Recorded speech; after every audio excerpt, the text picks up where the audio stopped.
Have you ever heard of this one? Don't use hollow points. They'll go straight through the bad guy and kill your neighbor's cat. Yeah, because apparently your living room turns into a war zone the moment you pull the trigger. Let's get real. The word overpenetration gets tossed around so much in gun shops, forums, and marketing blurbs that you'd think a 9mm round could blow through drywall a fridge and grandma's sewing machine in one shot. But here's the kicker. A lot of what you've been told. Flat out wrong, or at best conveniently misleading. In this video, we're diving headfirst into the hard data. FBI standards ballistic gel tests, real-world shootings. None of that Hollywood fluff. We'll break down the myth of overpenetration, expose the fear-based marketing behind it, and show you what ammo actually performs when lives are on the line. Ready to shake off the overhyped paranoia? Let's go. Let's break it down.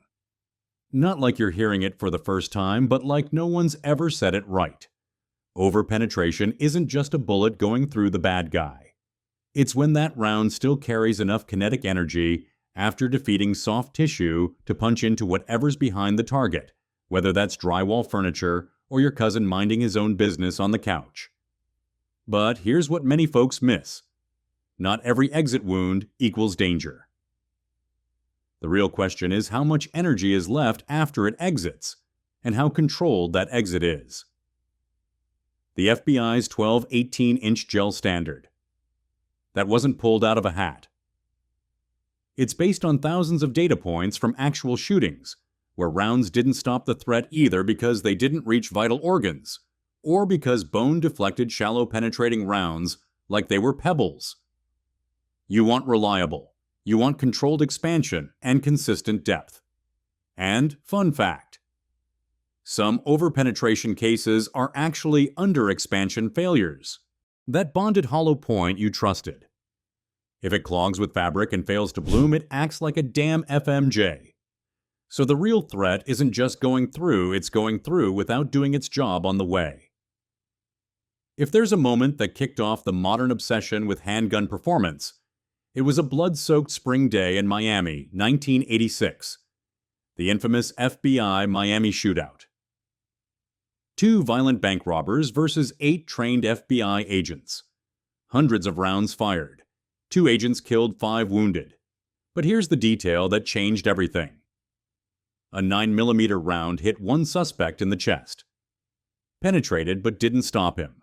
He kept fighting and killed 2 agents before dying himself. The bullet had only gone 10 to 11 inches through soft tissue. It didn't overpenetrate. It underperformed. But what stuck in public memory? That standard handgun ammo was either too weak or too powerful depending on who you asked. Ammo companies jumped on the confusion. Some pushed heavy, deep penetrating rounds. Others pitched lightweight safe for indoor use loads that barely make it through heavy clothing. The myth took root: penetration was a liability, not a necessity.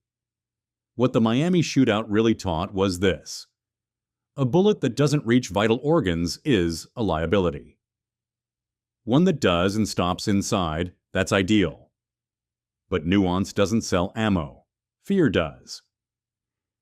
After Miami, the ammo world didn't just evolve, it fractured. Some manufacturers went full steam ahead on deep penetrating bonded hollow points, chasing FBI contracts and glory. Others smelled something even more lucrative: civilian fear. They started whispering in catalogs and ad copy. Don't overpenetrate. Think of your family. Think of the neighbors. Overnight overpenetration became the magic word to push every kind of boutique round you can imagine. Featherweight projectiles. Frangible loads. Pre-fragmented flower petal bullets that cost $3 a pop and promise to explode like fireworks in gelatin, yet fold like origami in real-world conditions. Ammo boxes started looking more like action movie posters than ballistic tools. Maximum shock transfer. Zero overpenetration. Urban safe. The message wasn't subtle. If you use real bullets, you're reckless. but buy our ultra-tactical safe load and you're a responsible hero. The problem is those claims are often based on carefully curated tests. Bare gel, no barriers, no heavy clothing. And the reality. Many of these miracle rounds don't even meet minimum FBI penetration standards. They're less safe and more ineffective. Fear, it turns out, sells better than reliability. And ammo companies figured out long ago it's easier to market someone's guilt than to their logic. The FBI's ballistic protocol isn't theory, it's the result of brutal lessons learned the hard way. Since the late 80s, they've tested handgun ammo in 10% calibrated ballistic gelatin. Not just for raw penetration, but through real-world barriers. Denim auto glass sheet. Metal plywood wallboard. The gold standard 12 to 18 inches of penetration. Not because it sounds good, but because that's what it takes to reach vital organs consistently through intermediate barriers while minimizing pass-through risk. But here's where it gets twisted. Most civilian shootings don't involve barriers. So why test through windshield glass? Because you train for the worst, not the ideal. If a round fails to penetrate in gel with denim, it's not going to do better when your attacker's wearing a leather jacket in winter and charging you from behind a car door. And in police shootings, overpenetration is rarely the culprit behind bystander injuries. Misses are. A study of NYPD incidents showed most unintended injuries stemmed from rounds that never hit the suspect at all. You're far more likely to miss completely than to have your bullet magically exit and harm someone else. The lesson: a round that doesn't penetrate deep enough is a liability. One that does its job even if it exits is far less dangerous than a round that never reaches the threat in the first place. Let's talk about the so-called safe stuff. You've seen the box's lightweight sintered rounds. Pre-fragmented petals. Even birdshot pitched as ideal for home defense. They promise low risk of overpenetration and maximum peace of mind. Sounds great until you actually need them to stop someone. Frangible rounds designed to disintegrate on impact with hard surfaces often crumble before reaching necessary depth in soft tissue. Some of them fail to penetrate past 9 inches in gel even without barriers. You might as well throw a rock wrapped in tinfoil. And birdshot look. Unless the attacker is a raccoon at 5 feet, don't bet your life on it. Penetration through clothing, bone, and muscle is laughably poor. There are documented cases of attackers shrugging off birdshot and continuing to fight. Even the flashiest tactical ammo stuff like RIP or G2 RIP looks amazing in gel with no clothing, but fails miserably in FBI barrier tests. The expansion patterns disintegrate, the wound tracks collapse, and the penetration falls short of vital organs. In the quest to avoid overpenetration, too many shooters end up with rounds that don't penetrate at all. That's not safe, that's ineffective. And ineffective ammo doesn't just cost you performance, it can cost you your life. In real defensive shootings, the idea of a bullet slicing clean through a threat and injuring someone behind them is much rarer than most people think. Documented cases of true overpenetration injuries are exceedingly uncommon. Not non-existent, but statistically overshadowed by a far bigger issue: missed shots. Law enforcement data from agencies like the NYPD and LAPD show that hit rates in actual gunfights often fall below 30%. That means the majority of rounds fired don't even strike the intended threat. It's these misses, not pass-throughs, that endanger bystanders. When overpenetration does happen, it's typically due to using full metal jacket FMJ rounds or underperforming hollow points that fail to expand. But when quality defensive ammo is used, bonded JHPs like HST or Gold Dot pass-throughs that cause injury are almost never reported in civilian self-defense contexts. There are, however, plenty of verified cases where underpenetrating rounds failed to stop an attacker, resulting in continued assaults, injuries, or fatalities. A bullet that exits after doing its job is one thing. A bullet that fails to reach what matters is an entirely different problem and far more common. Penetration isn't just about caliber or bullet weight. It's the result of a dance between velocity bullet construction barrel length angle of impact and the target itself. Change any one of those variables and the outcome shifts, sometimes dramatically.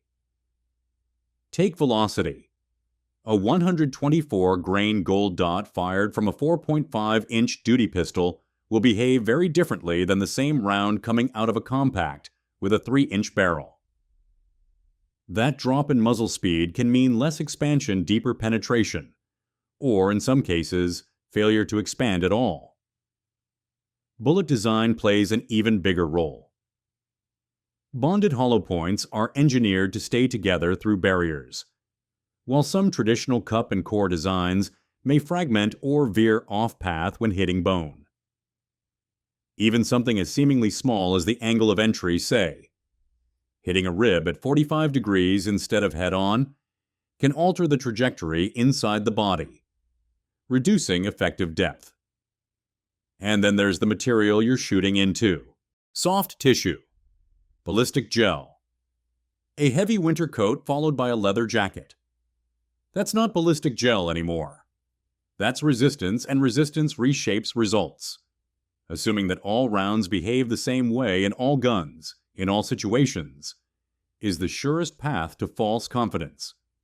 Real-world performance is messy, unpredictable, and unforgiving, which is exactly why you test, not guess. Inside your home, every shot counts, and every surface turns into part of the battlefield. Drywall, doors, furniture, even appliances all play a role in how a bullet behaves once it leaves the barrel. The problem, most of them don't stop squatting. Drywall in particular is a joke when it comes to stopping handgun rounds. Even the weakest 380 JHP will punch through multiple layers of sheetrock with enough energy left to keep going. That home defense load you bought for peace of mind. If it can't stop a threat, it sure won't stop after hitting a lamp or a closet door. The issue isn't just penetration, it's line of fire. Hallways create tunnels. Open concept living rooms offer long sight lines. If you haven't mapped your angles, you're guessing where your bullet will go when it misses or passes through. FMJ rounds predictably zip through most home materials like a hot needle through cotton. Hollow points fare better often stopping in furniture or heavy wood, but that depends on design distance and what they hit first. The smart move: know your layout, train for cover, and above all, understand that even the safest round can become a problem if it's fired blindly in panic. Spend all the money you want on designer ammo. None of it matters if you can't hit what you're aiming at. Law enforcement data is brutal in its honesty. Hit rates in real-life encounters often hover between 20 to 30%. They're trained professionals. Under stress with adrenaline dumping and targets moving, accuracy falls apart. And all that talk about penetration becomes meaningless if your shot lands in the drywall behind your fridge. You see it all the time. People obsess over grain weight and expansion diameter, then flinch so hard during recoil they hit the ceiling. They buy one-stop shop loads but never practice from a draw under pressure or at night. That's like buying race fuel for a car you never learned to drive. No ammo can compensate for bad trigger control, poor stance, or tunnel vision in a real fight.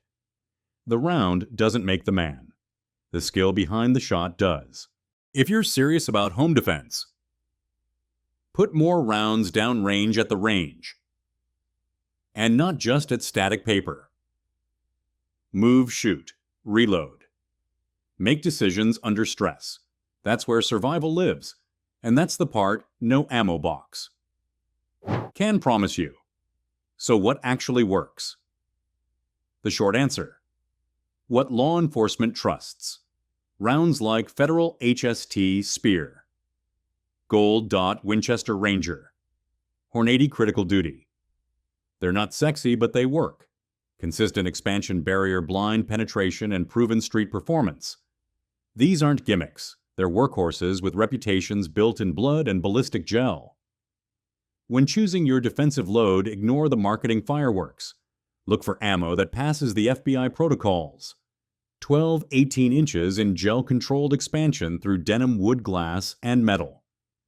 Anything less isn't just risky, it's unproven. And don't take anyone's word for it. Test it in your own gun. Feed it, fire it, see if it cycles smoothly. You don't need a lab. Just a safe range and a realistic setup. Want to go further? Try your ammo against pork shoulder wrapped in denim. Crude, yes, but it'll tell you more than a marketing brochure ever will. Avoid chasing magic bullets. There are no silver rounds, no miracle powders, no ammo that compensates for lack of skill or judgment. Stick with what's proven. Make it boring. Then train until boring becomes deadly effective. Because in the end, the best ammo isn't the newest. It's the one that works every time in your hands under stress without surprises. Overpenetration isn't the monster it's made out to be. It's just misunderstood. The real danger lies in bad ammo, bad habits, and worse training. Choose rounds that are proven, not hyped. Trust data, not drama. And above all, train like it matters because it does. If this helped clear the fog, give the video a like drop, a comment, or share it with someone who still thinks birdshot is home defense gold. Catch you next time.